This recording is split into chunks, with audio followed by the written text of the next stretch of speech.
Glória a Deus. Abra comigo a sua Bíblia. Livro do Apocalipse, capítulo 3. Enquanto você abre a sua Bíblia, permita algumas considerações iniciais. Hoje teremos o nosso sermão em duas partes. Pregado todo hoje, nós não teríamos tempo suficiente ou teríamos que suprimir algumas partes importantes. Então nós faremos a primeira parte do sermão hoje, com a sua conclusão, e faremos a segunda parte no domingo que vem. Amém? É um sermão um pouco mais extenso. Ele, volto a repetir, ou ficaria exaustivo, ou iríamos suprimir pontos importantes. Para que não incorramos em nenhum dos dois erros, eu optei então por ministrá-lo em duas partes. Ministramos a primeira parte hoje e a segunda parte no domingo que vem.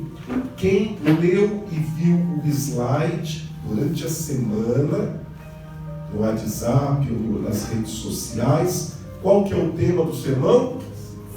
Em cima do muro, perdidos na estrada da vida.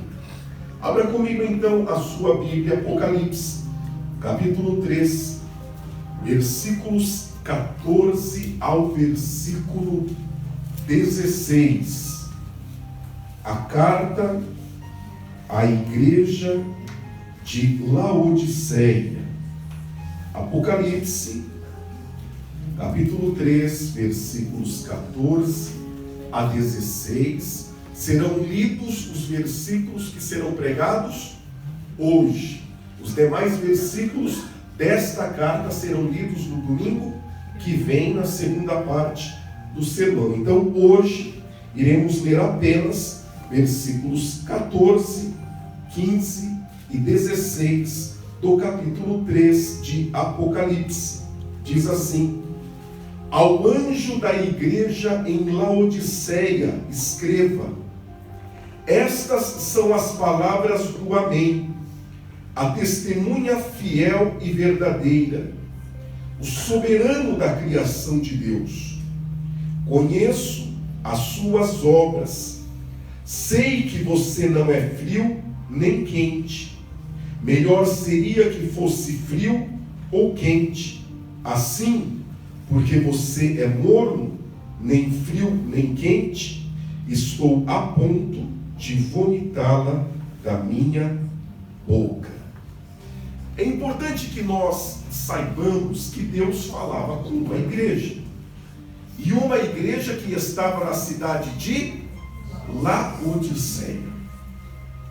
A igreja de Laodiceia era uma rica e abastada igreja. Ela ficava em um cruzamento, em um entroncamento comercial importante da Ásia Menor, e isto lhe fazia desenvolver-se muito bem economicamente.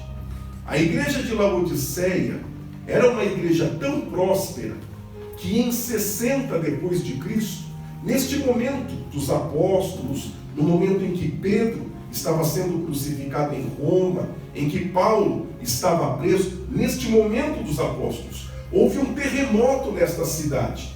E ela era uma cidade tão rica, autossuficiente e próspera, que ela recusou a ajuda de Roma e ela reconstruiu-se com os seus próprios recursos.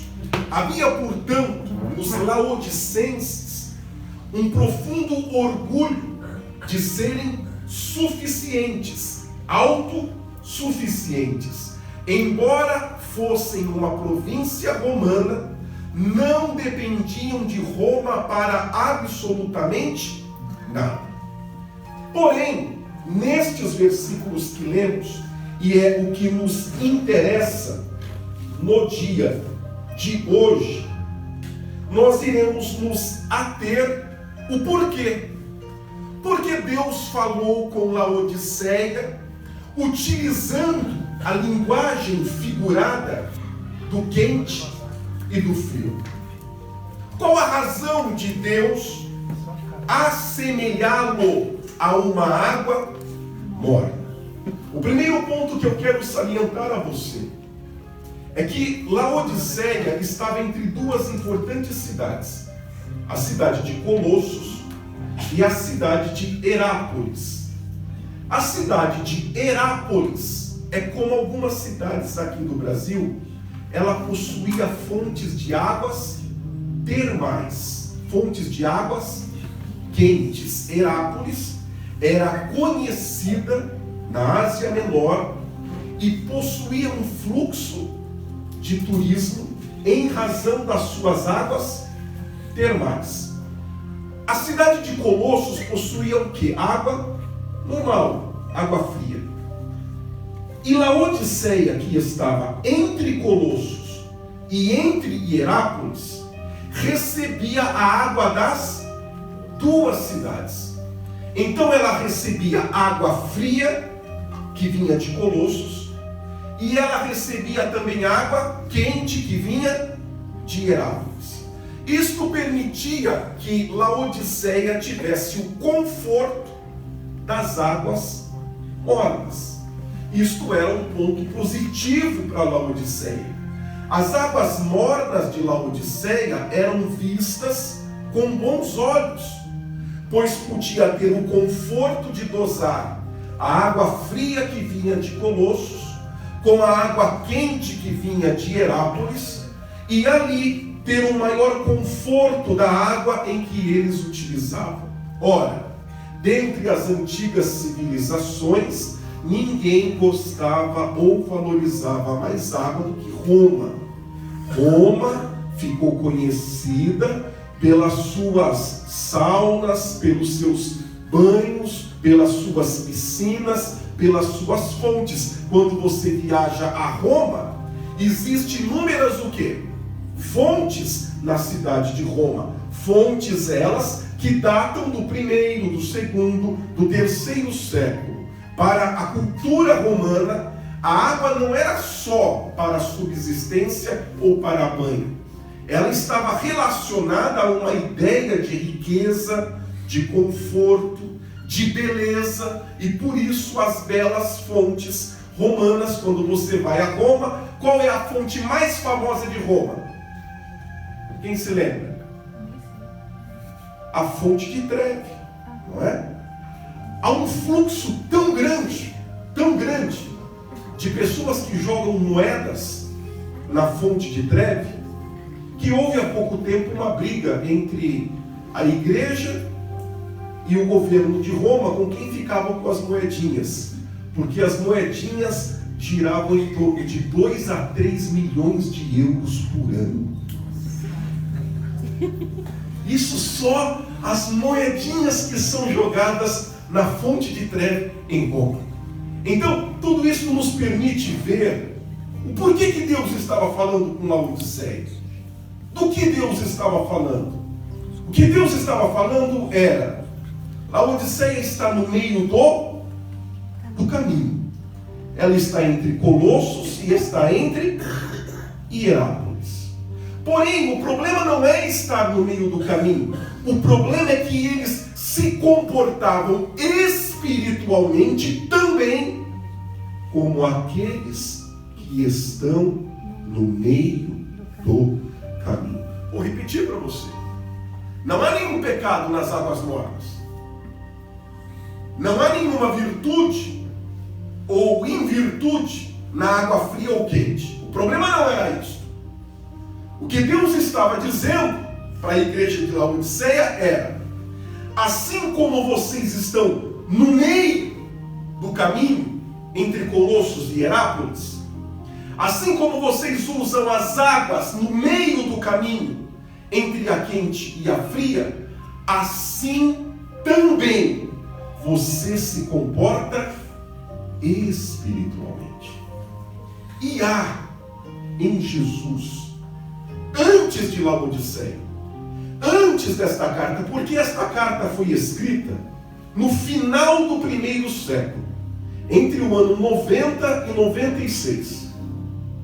Décadas antes, Jesus já vinha pregando e demonstrando uma intolerância com o meio do caminho da vida. O que Jesus está falando para Laodiceia não é algo novo nas suas pregações. Não é nada novo no seu sermão. Nós iremos ler agora uma sequência de textos, constantes textos, em que Jesus demonstra intolerância, em que Jesus demonstra intransigência, em que Jesus demonstra descontentamento, e algumas vezes de maneira contundente, chamando de hipócritas aqueles que vivem no meio do caminho.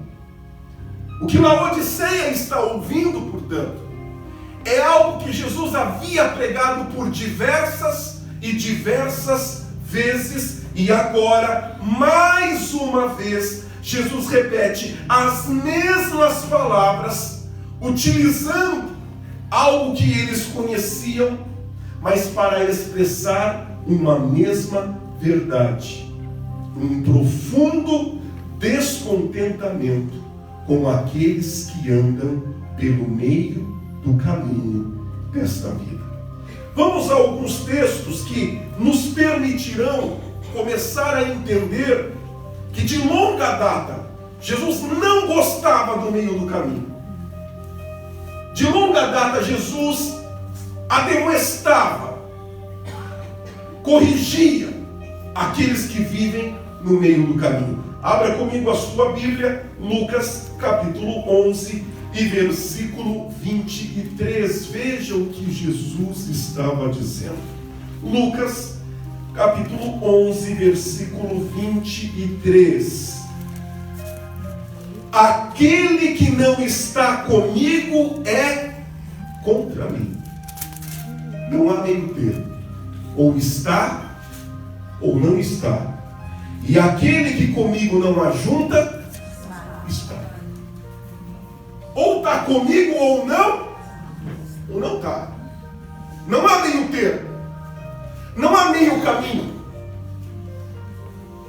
Se não está comigo, Jesus dizia, automaticamente está contra mim. Isto demonstra a sua intolerância nesta questão, a sua discordância. Veja que Jesus age por dedução. Não é que você precise fazer algo contra ele. Não é que você precisa dizer algo contra ele. Ele já está dizendo automaticamente, se você não está comigo, o sentimento que eu tenho é que você está contra mim. Se você não está ajuntando comigo, me ajudando, você está atrapalhando o reino de Deus. Você está espalhando. Isso é só uma de diversas afirmativas que vamos observar de Jesus. É isso que eu quero que você pense. Jesus é o que a Bíblia diz que ele é. Amém? É esse o nosso objetivo hoje. Nosso objetivo hoje é construirmos uma imagem exata de quem Jesus é. Nós vamos tratar de algumas questões, nós iremos corrigir algumas parábolas, já vou até adiantar para você não ficar encucado aí. Nós vamos entender essa tal da parábola das 100 ovelhas. Amém? Nós vamos entender direito o que é isso. Porque eu só vou te adiantar uma coisinha que daqui a pouco a gente explica. Não é normal. O filho você deixa ir embora e a ovelha você busca. Então a ovelha é mais importante do que o filho? O filho que aí vai embora e você não busca. E a ovelha vai embora e você busca? Então perceba que na forma de entender a parábola das 100 ovelhas tem coisa errada aí. Tem coisa errada porque não faz sentido a ovelha fugir e você buscar, e o filho ir embora e você não buscar. Então tem coisa errada na compreensão da parábola das 100 ovelhas, que a gente vai explicar já. Então vamos começar a corrigir. Jesus morreu na cruz pelos nossos pecados, Jesus nos amou, Jesus nos perdoou, Jesus nos salvou por sua infinita graça.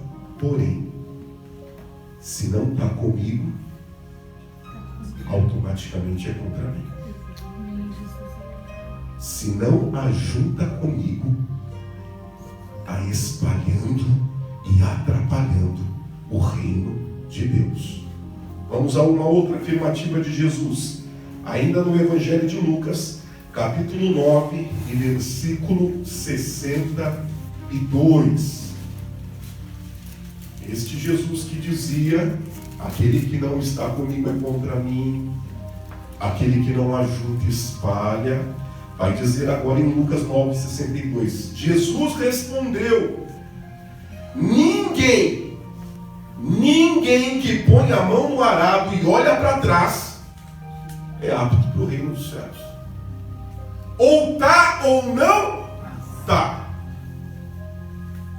Ou você me ajuda a arar o campo de Deus, ou você está fora. Porque ninguém que tendo colocado a mão no arado olhou para trás vai entrar no reino de Deus. Ser apto é isso. Apto significa ser aceito pelo reino de Deus. Jesus está dizendo: ninguém que tendo colocado a mão no arado e olhou para trás vai ser aceito no reino. Não vai.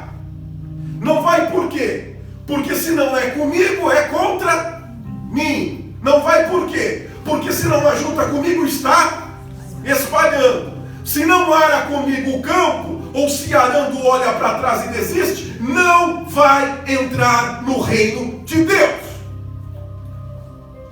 Vamos ler mais um versículo.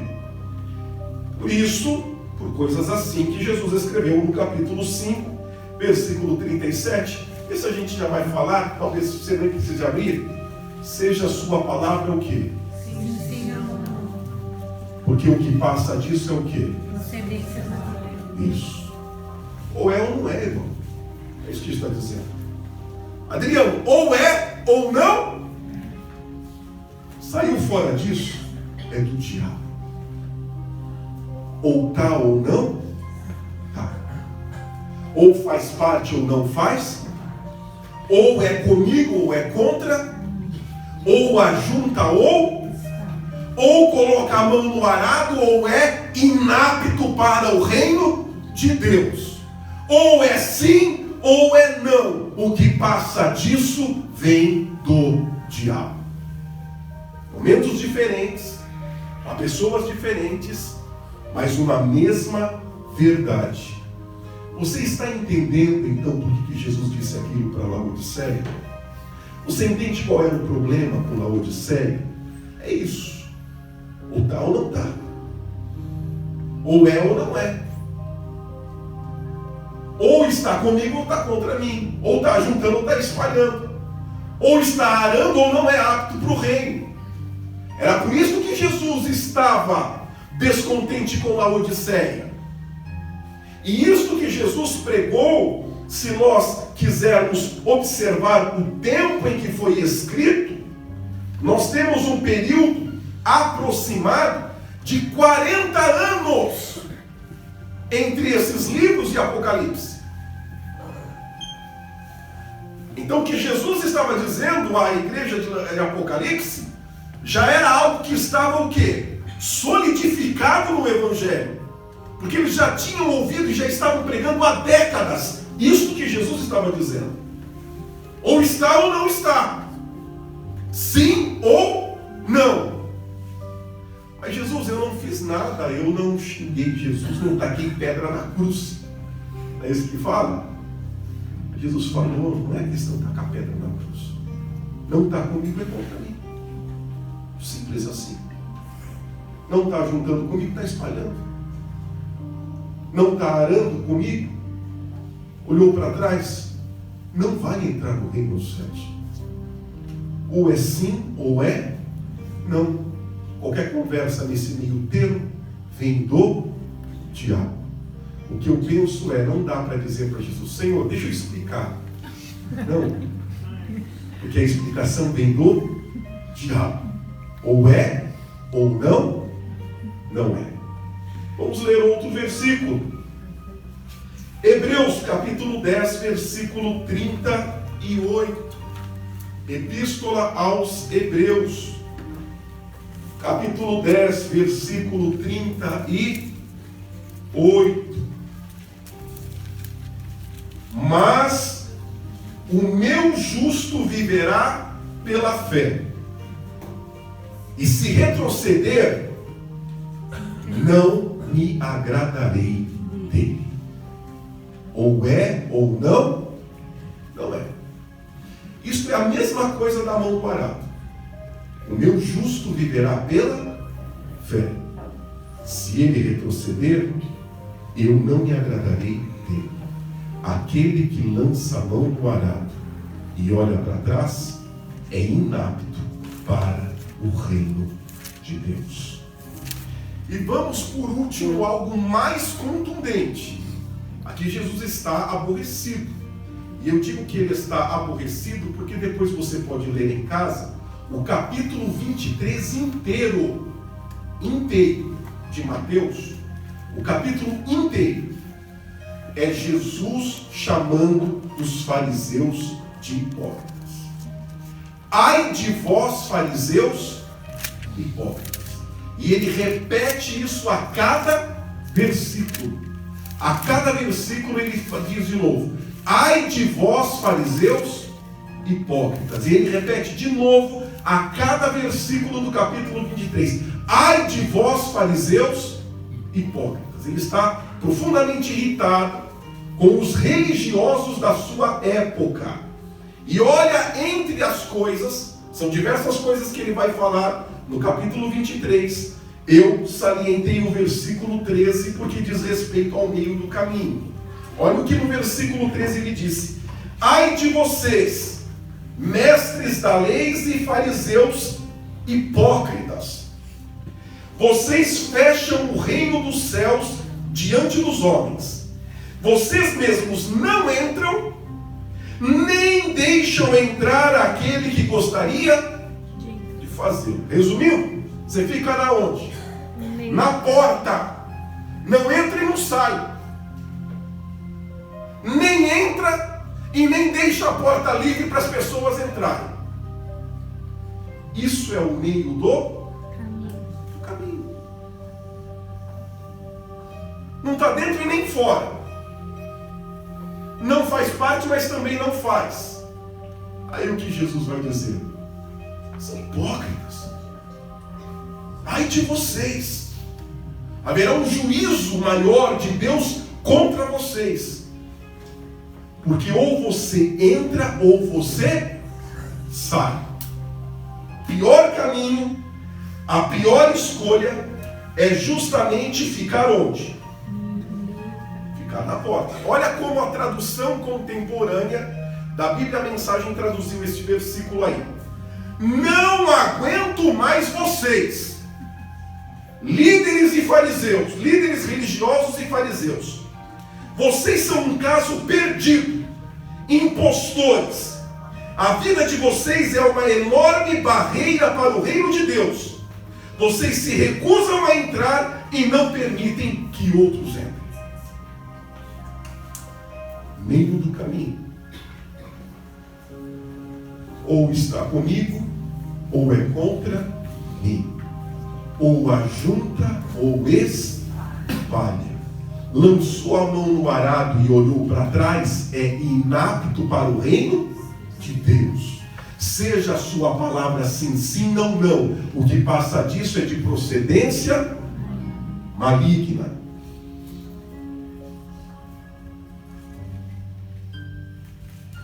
O justo viverá pela fé. Se ele retroceder, não tem nele prazer. Ai de vós, fariseus, mestres da lei, porque vocês não entram e não deixam aqueles que querem entrar no reino dos céus. Por isso Jesus estava dizendo a Laodiceia: antes você fosse frio ou quente. O problema é justamente o meio do caminho. Diante disto, irmão, eu quero que você me responda uma coisa. Eu, como igreja, nós como igreja, temos que ser uma igreja semelhante aos ensinamentos de Jesus, ou inventamos a nossa própria igreja do nosso jeito? O que a gente faz? Semelhante? Como que eu devo agir então? Meio termo? O que eu devo pregar então? Em cima do muro? E dizer que todos somos filhos de Deus e o importante é ter Deus no coração? É isso que eu posso fazer? Se eu creio em Deus, creio na Bíblia e temo a Jesus, eu tenho que pregar aquilo que Ele diz. E eu tenho que dizer a todos: ou é ou não é, ou está ou é contra, ou ajunta ou espalha, é sim ou não.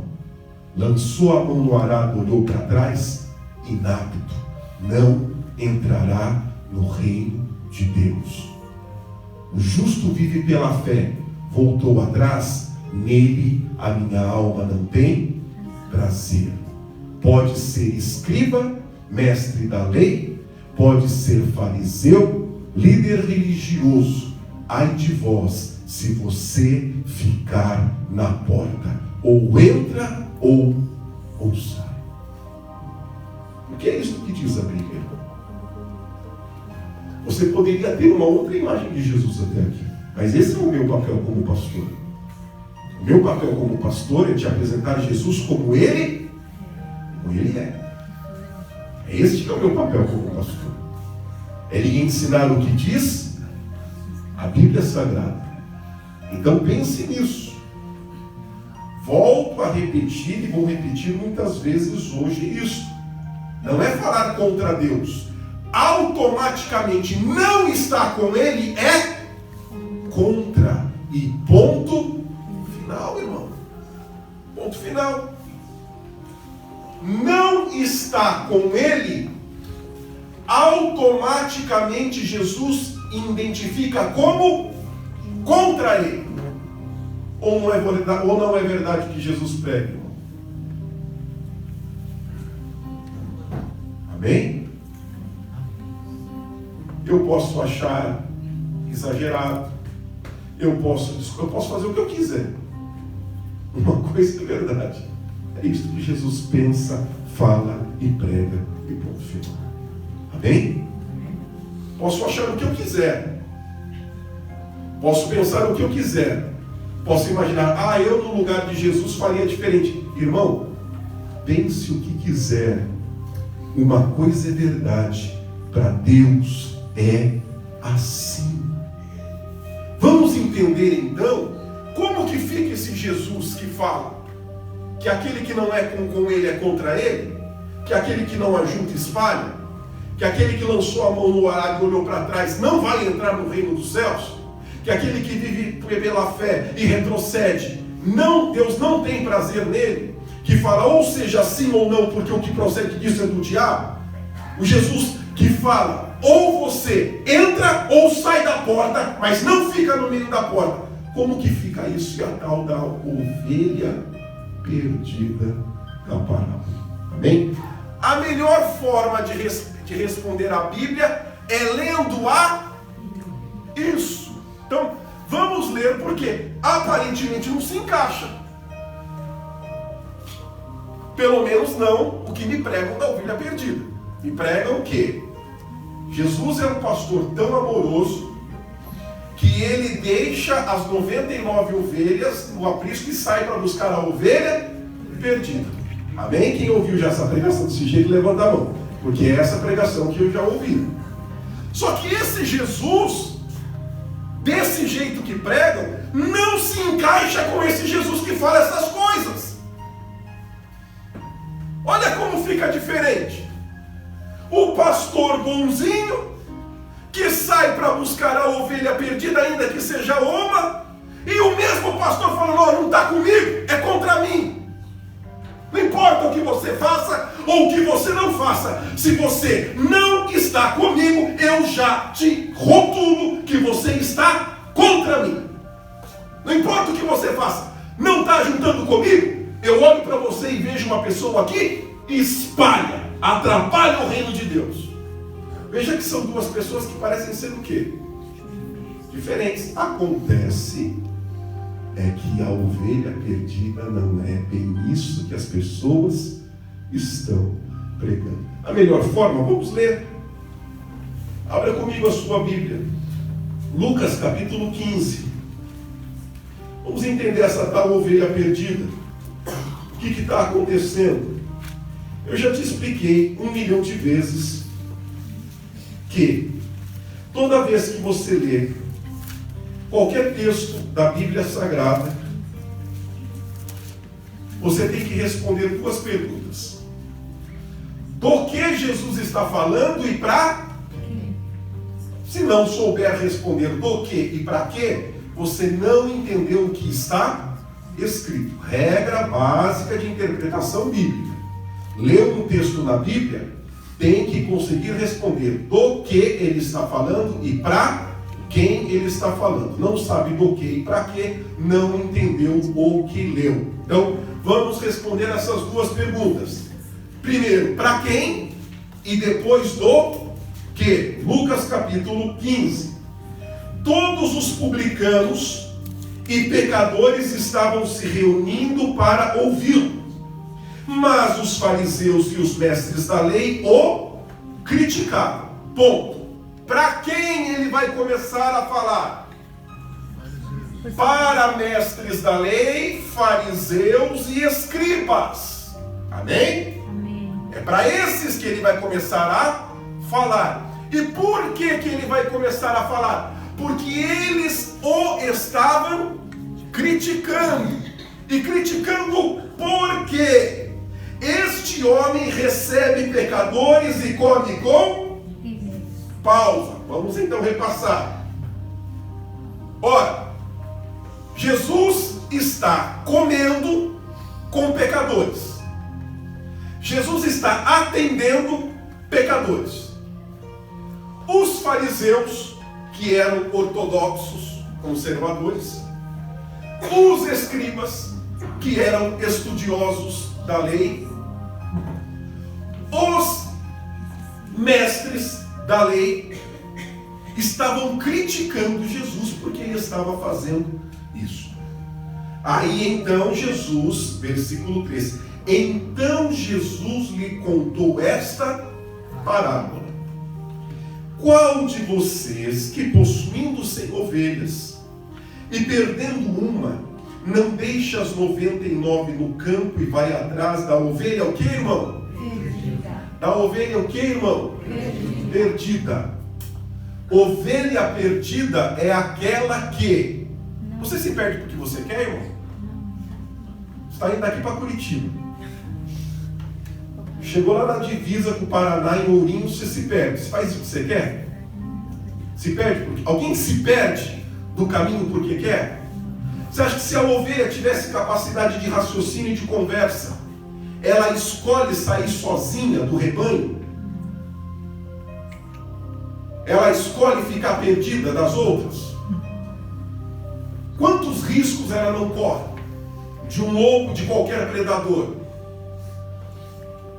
Ovelha segue o pastor porque o pastor faz o que pelas ovelhas? O que o pastor... Qual é o ofício do pastor junto com ovelhas? Estou dizendo em termos de trabalho. Ele leva elas para quê? Para comer, para beber. Se ela soubesse comer e beber sozinha, precisava de pastor? Mas por que tem um pastor? Porque é ele que tem que levá-la onde o pasto está bom. É ele que tem que levá-la onde tem água boa. E ele tem que levá-la e fazer o quê? Proteger. Nenhuma ovelha em sã consciência, se tivesse capacidade de raciocínio, gosta de fazer o quê? Desgarrar, irmão. Primeira coisa. Porque as ovelhas que me dizem e que pregam para mim, desgarra porque quer, irmão. Sai porque quer. Não é isso que o texto está dizendo. Aqueles pecadores que estavam ali, Jesus estava indo atrás deles ou eles estavam vindo ter com Jesus? Eles estavam vindo ter. Então nem aqueles pecadores ali do texto ele estava indo atrás. Ele estava fazendo o quê? Recebendo quem vem. Comendo, dando comida para quem estava com fome. Não está indo atrás de ninguém. Não foi bater na porta de ninguém. É isso que está escrito aqui no texto, irmão. E aí ele começa então a dizer: a ovelha então que se perde, ninguém se perde porque quer. Mas há uma ovelha perdida. E vai atrás da ovelha perdida até o quê? Encontrá-la. E quando a encontra, coloca alegremente sobre os ombros e vai para casa. Ao chegar, reúne seus amigos e vizinhos e diz: alegrem-se comigo, pois encontrei minha ovelha que tinha se perdido. Eu digo que, da mesma forma, agora preste atenção. Agora Jesus vai explicar por que eu estou contando essa história da ovelha. Da mesma forma, haverá mais alegria no céu por um pecador que se arrepende do que por 99 justos que não precisam se arrepender. Ponto. O que Jesus estava dizendo? Deus hoje está mais contente com esses pecadores que estão vindo a mim do que vocês que já são religiosos. Por isso eu não posso bloqueá-los. Por isso eu não posso impedi-los. Porque Deus está contente que essas pessoas perdidas estejam vindo ao reino de Deus. É isso que Jesus está falando. Agora, daqui, já falando que Deus vai te buscar, aí, irmão, já é o campo da invenção humana. Amém? Aí daqui, já falando, não, porque Deus, aí já é o campo da imaginação humana. O que o texto está dizendo é exatamente isso. Se eu agora compará-lo com o filho pródigo, fica tudo certo. E tudo certo por quê? Porque os pecadores aqui foram procurados por Jesus ou eles procuraram Jesus? O filho pródigo foi procurado pelo pai ou o filho procurou o pai? Procurou o pai. Então não é aquilo que eu estava pensando, de que a ovelha você busca e o filho não. Na verdade não se busca ninguém. Não se fecha a porta do reino. E se recebe todo aquele que busca o reino de Deus. Amém? Nisto não há nenhuma contradição, portanto, com Jesus, que parece ser tão intolerante, dizendo: não está comigo, é contra mim. Não ajunta, espalha.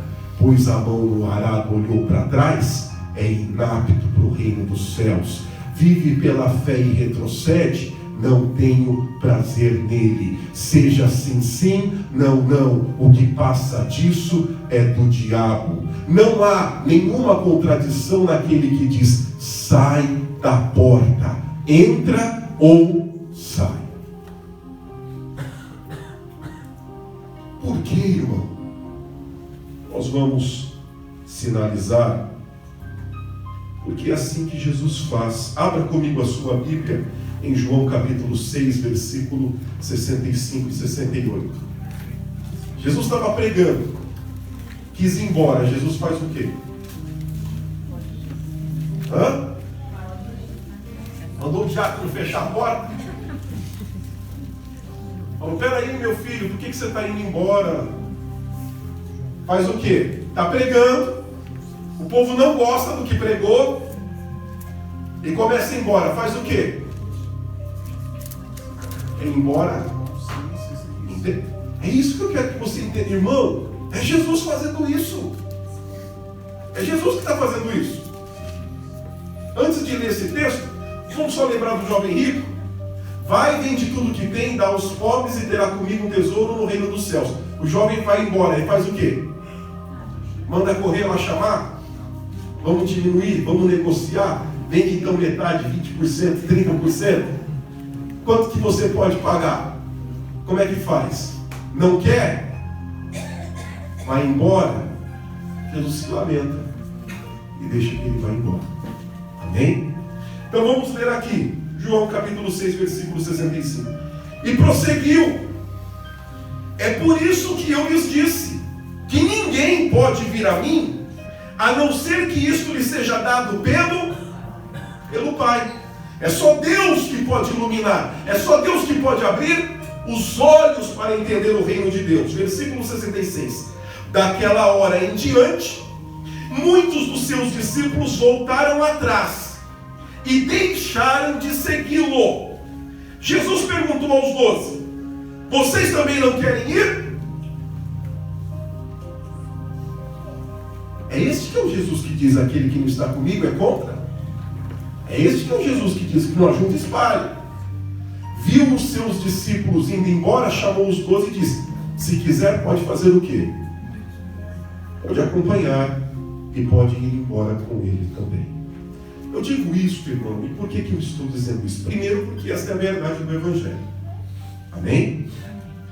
Segundo, porque eu não posso ser uma igreja que não seja uma igreja parecida com Jesus. Amém? Pense nisso. Eu não posso e não devo ser uma igreja que não seja parecida com. Esse é o problema da igreja de Laodiceia. Este é o problema. É querer criar a sua própria forma de ser e de existir. Não vou entrar nisso porque a gente vai pegar isso semana que vem. Na ótica dela, ela se achava rica, abastada e que nada precisava. Na opinião de Jesus, ela era pobre, miserável e nu. Entende? É isso que nós estamos tentando resgatar nesta noite e querendo te fazer pensar nesta noite de ceia. Porque eu não posso, eu não devo ficar te enganando, mentindo para você, deixando você pensar que você está indo para o céu, quando na verdade você não está indo. Eu não posso deixar que você fique em cima do muro, achando que está servindo a Jesus, quando eu sei que para Ele você não o está servindo. O meu papel de honestidade e amor é te alertar e dizer: você está indo para o inferno assim. Amém? É isso que a gente precisa quando está perdido. Não é alguém que fala: não, continua aí, ó, anda mais 10 quilômetros. O que a gente precisa de alguém? De alguém que fala: você está errado. Está errado. Volta, porque você errou o caminho. Quando a gente está perdido, é disso que a gente precisa. De alguém que nos alerta de que a estrada que nós estamos não vai chegar onde a gente espera. Então, irmão, eu poderia pensar em ser um pastor legalzinho, bacaninha, gente boa, deixar você em cima do muro, bater palma para você, cantar músicas bonitas para você chorar. Podia fazer tudo isso. Só que eu sei que se a Bíblia é verdade, você não vai entrar no reino de Deus. E eu sei, porque eu sei que você não está ajuntando. E na ótica de Deus para ele, você está espalhando. Eu sei que você não está junto com ele. E na ótica dele, você está contra ele. E é isso que eu preciso dizer para você. Porque você pode pensar que estar contra, como disse, é falar mal de Deus, é criticar a Deus, é fazer mal às pessoas. Eu estou te dizendo o que a Bíblia diz. Jesus é categórico. Se não está comigo, todos que não comigo estão contra. Não precisa fazer nada contra Jesus. É por exclusão. Não precisa dizer nada contra Deus. O que é ajuntar, irmão? Ajuntar é me ajudar. É isso que está dizendo. Não está juntando comigo, não está me ajudando, não está trabalhando comigo, então está espalhando.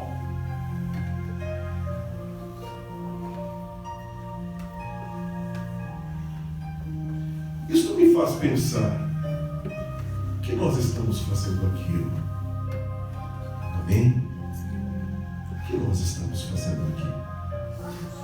Onde a gente pensa que vai chegar nessa estrada que a gente pegou? Onde que a gente está pensando que vai? Sabe o que Jesus falou para Laodiceia? A gente vai pregar isso semana que vem, por isso eu não quero ficar citando. Eu corrijo e ademoesto todos que eu... Isso. Que Deus não quer que você vá para o inferno. Amém? Deus não quer que você vá para o inferno. É por isso que Ele está falando hoje. Pensa no caminho que você está seguindo. Não quero que você vá para o inferno. Mas se você não está comigo, junto comigo, você está contra mim. Você não está me ajudando no reino de Deus. Você está espalhando. Você começou a fazer, olhou para trás e largou o arado. Você não vai entrar no reino de Deus desse jeito. Está na porta, não entra e não sai. Ai de você naquele dia, dizia Jesus. É morno. Antes fosse frio ou fosse quente. Não é, deixa eu explicar, ou é sim ou é não. E se busca ovelha que se perdeu, não ovelha que se comporta como filho pródigo que quer sair. Porque se quiser sair, sai o filho, sai o jovem rico, sai todos aqueles de João 6 que não quiseram ouvir a pregação. E sabe o que Jesus pensa do povo que sai? O que Ele mesmo disse. Sabe por que vocês saíram? Porque vocês nunca foram trazidos pelo meu Pai. Por isso que Ele não sai buscando quem não quer. Guarda, irmão, guarda esse versículo, capítulo 65, versículo 65 do capítulo 6 de João. É por isso que Ele não sai buscando quem não quer. É por isso que Ele não sai convidando quem não quer. É por isso que Ele não vai atrás de quem vai embora. Ele não vai atrás por quê? E por isso que eu lhes disse que ninguém pode vir a mim a não ser que isso lhe seja dado pelo Pai. Ótica e leitura de Jesus. Foi embora, saiu, não veio, não ficou, não foi o Pai que trouxe. Então, pode ir.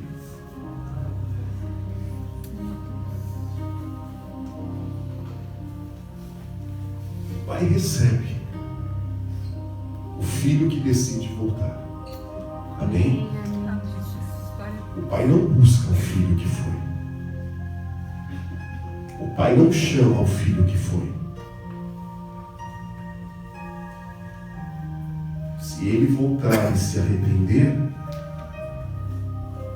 o pai recebe, perdoa e acolhe.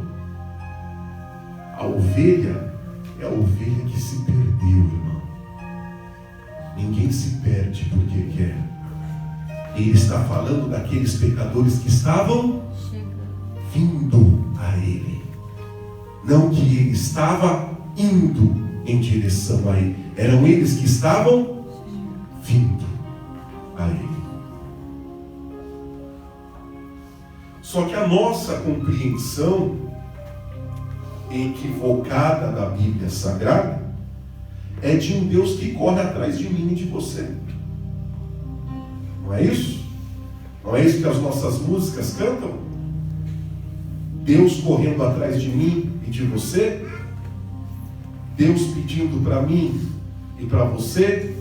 Deus indo atrás de mim e de você? Só que isso, irmão, não existe na Bíblia Sagrada. Porque se existe, me mostra então. Senta comigo depois do culto e mostra para mim na Bíblia. Mostra para mim. Mostra para mim Jesus indo uma vez, duas vezes, falando, chamando, insisto. Mostra para mim, irmão. Com quem que ele fez isso? Vamos fazer assim? Vamos fazer um combinado? Você me mostra um só. Bom? Você me mostra um só. Que ele foi e disse não, mas aí ele foi de novo. Sabe o Evangelho? Aquele versículo bonito? Água mole em pedra dura. Não tem esse versículo, né? Na cabeça de alguns evangélicos tem o versículo. Água mole, pedra dura, tanto bate até aqui. Isso. O Evangelho é como água mole. Vai batendo, vai batendo. Não, onde que está isso aí? Onde que está? Olha uma mensagem, né? Onde que está, irmão, essa pedra mole, essa água mole que vai batendo? Coração de quem? Conta para mim. De quem? Quem foi assim? Aonde você leu na Bíblia isso? Quem que é a pessoa que Jesus conheceu, que ele foi aos pouquinhos lá, ó, batendo, batendo, batendo, batendo. Inicialmente a pessoa não queria, inicialmente ela fazia cara feia, mas Jesus não desistiu, né? Ele busca a ovelha, e foi lá, ó, e foi lá até que o coração, bonito, só não está na Bíblia, amém? Pode ser até poético, só que não é da Bíblia. Porque o Evangelho da Bíblia é este Evangelho que estamos falando, e é assim que Deus se relaciona comigo. Amém? É isso que Deus fala para mim. Adriano, ou você está comigo ou você está contra mim. Adriano, ou você me ajuda no reino, ou você está atrapalhando o reino de Deus. Adriano, ou você entra ou sai. Não fique no meio do caminho. Não fique atrapalhando na porta. Adriano, é ou não? É. Porque se você tentar explicar, isso é do diabo. Sim ou não. Porque é para mim que Deus fala. Colocou a mão no arado? Não olhe para trás. Porque se olhar, você não é apto para o reino de Deus. Decidiu viver pela fé, Adriano? Não retroceda. Porque se você retroceder, eu não me agradarei de você. É isso que Deus fala para mim. É isso que Deus me diz no Evangelho. É nisso que eu preciso decidir o que eu estou fazendo aqui. Sabe para quê, irmão? Para não ficar a vida na igreja para depois ir para o inferno. No dia do juízo, em que eu quiser levar para Deus as minhas justificativas, Deus vai dizer para mim que Ele já havia dito através da palavra há muito tempo. Ele vai dizer para mim: você sempre foi contra mim, porque você não estava comigo. Você sempre atrapalhou o reino, porque você não me ajudava a ajuntar no reino de Deus. Você sempre foi inapto, por isso você largou o arado. Você me desagrada, por isso você retrocedeu ao invés de viver pela fé. Ai de você agora, porque você viveu na porta, não entrava e não saía, ficava atrapalhando quem queria entrar no reino de Deus. É por isso que Jesus disse naquele dia: me dirão, em teu nome pregamos, expulsamos demônios, curamos enfermos, e eu lhes direi: apartai-vos de mim, porque eu não vos conheço. O que eu quero que você pense hoje, nesta noite de ceia, é que não é importante você estar aqui